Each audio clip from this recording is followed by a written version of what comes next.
dalam Quran ada kisah dalam website dia tak ada orang cakap siapa orangnya. Contohnya macam kisah Nabi Musa tu, ada seorang lelaki tu jumpa Nabi Musa tapi tak disebut pun siapa dia. Lah, yang aku perasan kan, ada juga kisah yang kita tak tahu benda tu berlaku kat mana. Lepas tu kisah tu kita tak tahu bila berlaku. Allah macam sengaja nak rahsiakan benda tu kat kita. Dia juga. Sebab tu lah kisah dalam Al-Quran tu bukan cerita yang biasa-biasa. Sebab ada perkara yang kita sendiri yang fikirkan.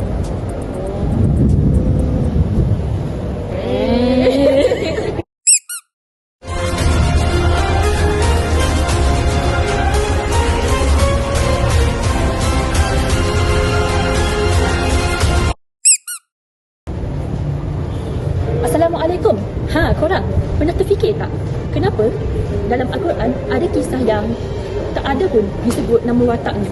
Atau kenapa ada kisah yang nampak macam misteri tapi kisahnya tak diceritakan secara jelas sekalipun? Jadi sekarang ni kami nak buka satu topik yang menarik, iaitu apabila Allah menjadikan pelakon, lokasi dan masa dalam kisah-kisah Al-Quran. Jadi kalau hampa ingat kisah-kisah dalam Quran ni biasa-biasa saja, hampa salah. Nak tahu kan? Jom bersama kami. Sadaqallahul-azim.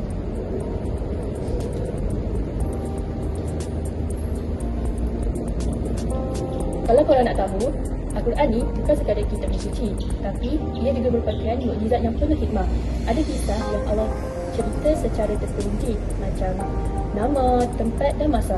Dan ada juga kisah yang Allah sembunyikan. Oh, ya ke? Tapi kenapa tak diceritakan semua tu? Kenapa tak jelaskan je? Macam kan lagi senang kalau semua tu ada. Kita tahu lah nama dia, kita tahu tempat kat mana. Kenapa tak dijelaskan je? Itulah yang kita nak bincang ni. Kenapa Allah tak cerita secara lengkap? Jom kita teruskan. Kalau nak tahu, dalam Al-Quran ada dua cara orang tengok kisah-kisah ni tak disebut dengan jelas pun. Iaitu ada yang kata kisah ni simbolik je, tak perlu pun dikaji lebih-lebih. Lepas tu ada yang kata kisah ni adalah kod rahsia yang kita kena selidik terlebih dahulu, baru kita boleh faham sejarah sebenar. Sebab tu lah ada kisah dalam Al-Quran yang Allah tak sebut tu nama pelakon tu dengan nama tempat secara spesifik.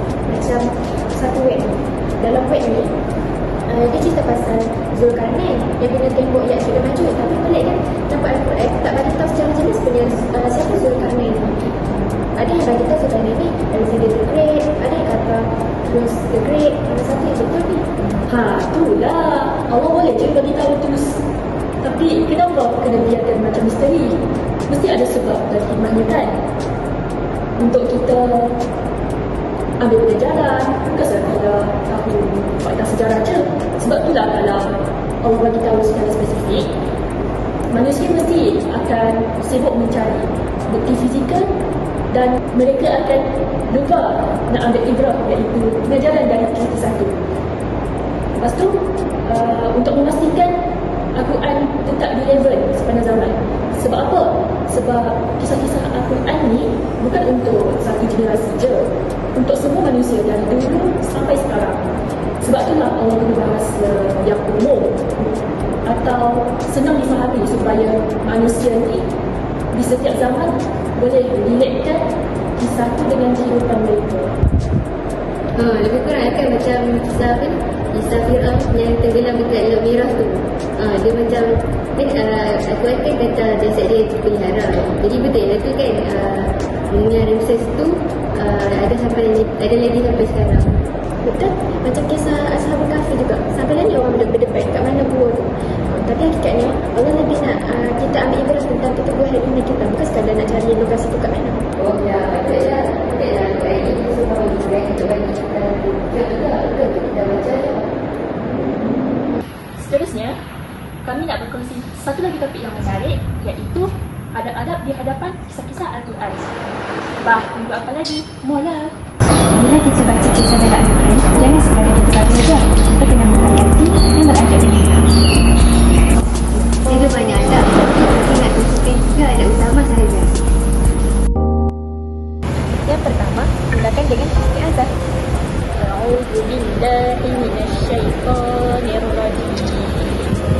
Kita perlu minta perlindungan dari Allah sebelum membaca ayat-ayat suci Al-Quran supaya hati kita bersih dan tak berlaku salah faham.